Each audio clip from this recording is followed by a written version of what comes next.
Bard new update is insane. It can help you extract text from image. Bard can easily recognize any image which you provide as input. So let's see how it works.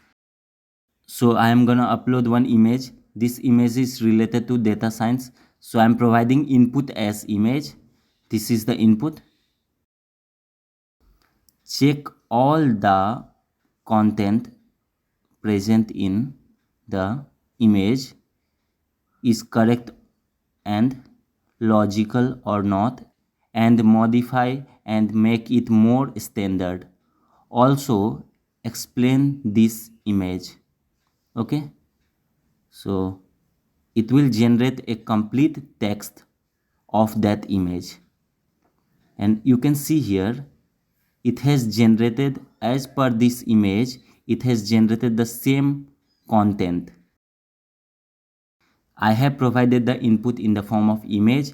So in this way you can easily generate any content with the help of input. If you upload any input, it will generate a complete text.